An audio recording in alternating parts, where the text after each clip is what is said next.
12월 9일 오늘 만나 성경 말씀은 아모스 5장 14절 15절 말씀입니다. 너희가 살려면 선을 구하고 악을 구하지 말아라. 너희 말대로 주 만군의 하나님이 참으로 너희와 함께 계실 것이다. 행여 주 만군의 하나님이 남아있는 요셉의 남은 자를 불쌍히 여기실지 모르니 악을 미워하고 선을 사랑하여라. 법정에서 올바르게 재판하여라. 아멘. 오늘 만나로 만나주시는 하나님을 기대합니다. 오늘 본문 말씀에서 하나님은 너희가 살려면 선을 구하고 악을 구하지 말아라 라고 말씀하십니다. 너무 뻔하고 명료한 말씀 같지만 이 말씀이 현실에서 적용되는 데 있어서는 상당한 모호함이 발생합니다. 하나님이 생각하시는 선악의 기준과 인간이 생각하는 선악의 기준이 너무나 상이하기 때문이죠. 하나님과 인간의 동상이몽은 창세기에서부터 시작됩니다. 같은 복을 말하더라도 하나님이 말씀하신 복과 인간이 이해하는 복은 달랐습니다. 하나님은 인간을 복의 근원으로 부르시고 자신의 경계를 넘어서서 주위의 복을 흘려보내는 존재로 세우십니다. 그러나 인간은 하나님의 무한한 복을 유한한 것으로 바꾸고 나의 존재와 경계 안에 더 많이 축적해야 하는 것, 남들과의 경쟁에 승리하여 쟁취해야 하는 것으로 곡해합니다. 그래서 창세기에는 복을 쟁취하며 경쟁하는 형제들의 이야기가 많이 나오죠. 이처럼 성경에는 같은 개념을 두고도 하나님과 인간의 이해가 하늘과 땅처럼 멀어져 있는 모습을 자주 보여줍니다. 선악에 대한 기준도 그러합니다. 특히 예언서의 말씀이 선포되던 시절에는 더욱 그러했습니다. 하나님이 말씀하시는 선에 대해서 무지하고 무관심한 인간은 스스로의 모습을 성찰하거나 제대로 인지하지도 못한 채로 계속해서 꾸준히 악을 쌓아갑니다.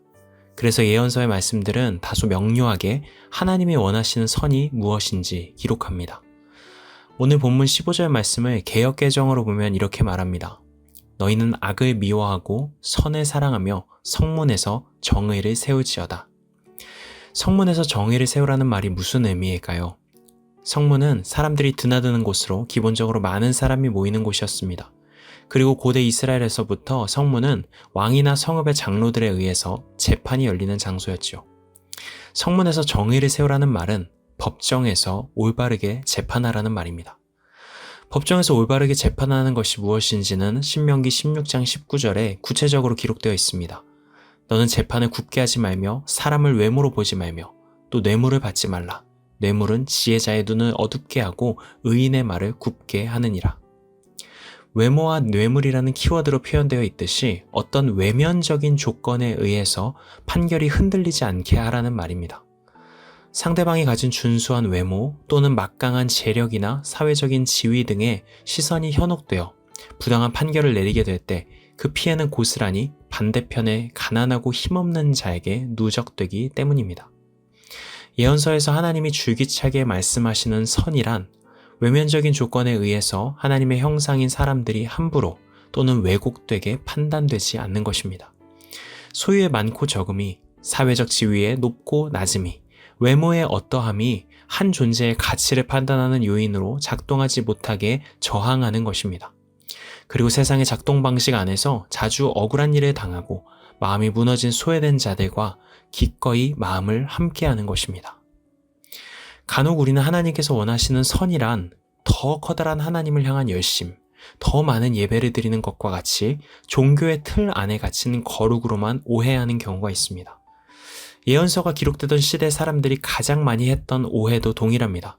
더 많은 제사를 드리고 더 많은 제물을 바치면서 하나님을 향해 열심을 내는 것이 하나님께서 기뻐하시는 선이라고 생각했던 것이죠.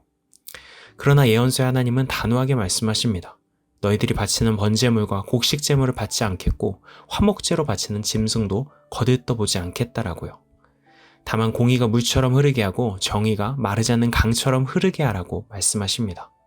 공의가 무너진 일상을 기반으로 하여 드리는 제사와 정의가 실종된 상태에서 드리는 열심만큼 참을 수 없이 공허하고 무의미한 것이 없었던 것이죠. 이 말씀은 오늘날 우리들의 일상 속에 어떻게 적용할 수 있을까요? 우리 모두 각자의 삶의 영역 안에서 여러 모양의 성문이 있으리라 생각됩니다. 나의 삶의 영역 안에서 다른 일을 판단하고 평가하는 그런 자리들 말입니다. 가장 가까이는 우리의 가정에서 자녀들을 바라보는 시선일 수 있습니다. 또 직장에서, 학교에서, 또는 교회의 사역의 자리에서 다른 이들의 삶과 존재를 직간접적으로 평가하고 판단하는 시선들도 있겠죠. 하나님은 그런 순간에 세상의 외면적인 조건들에 흔들려서 하나님의 형상인 한 존재의 가치가 함부로 훼손되지 않게 지켜달라고 우리에게 말씀하십니다. 세상의 많은 사람들은 익숙한 가치관대로 사람의 존재 가치를 함부로 판단하겠지만 나를 믿는 너희들만큼은 구별된 시선을 가지고 사람을 바라보면서 내가 온 힘을 쏟아 창조한 그 고귀한 존재의 존엄함을 지켜달라고 말씀하십니다. 그런 구별된 시선과 마음이야말로 하나님의 백성이 힘써 따라야 할 선한 삶의 모습입니다. 사랑하는 성도 여러분, 새롭게 한 주간의 삶이 시작됩니다. 우리 각자에게 하나님이 허락하신 성문에서 마음 다해 선을 따르며 살아가는 우리 모두가 되기를 소망합니다. 우리 시선을 통해, 우리 구별된 생각과 마음을 통해 우리 모든 삶의 영역에 공의가 물처럼, 정의가 마르지 않는 강처럼 흘러가는 은혜가 있기를 기도합니다. 기도하시겠습니다. 하나님, 악을 미워하고 선을 사랑하며 선을 힘써 따르는 한 주간의 삶이 되기를 소망합니다. 우리에게 허락하신 소중한 관계들을 대할 때마다 공의의 눈으로, 정의로운 마음으로 바라보고 대할 수 있는 하나님의 마음을 허락하여 주시옵소서. 예수님의 이름으로 기도드립니다. 아멘. 이제 두 가지 기도 제목으로 함께 기도합니다. 첫 번째로 오늘의 말씀에 따라 기도하겠습니다. 하나님이 말씀하시는 선에 따라 일상에서 공의를 물처럼 흘려보내는 삶을 살아가도록 은혜 더하여 주옵소서. 두 번째로 해외의 선교사님들을 위해 기도하겠습니다. 선교사님들의 사역을 통해 소외된 자들, 마음 다친 자들이 회복되고 하나님의 공의가 선교지마다 마르지 않는 강물처럼 흘러가게 하옵소서. 이 제목으로 기도하신 후에 개인 기도로 나아가시겠습니다.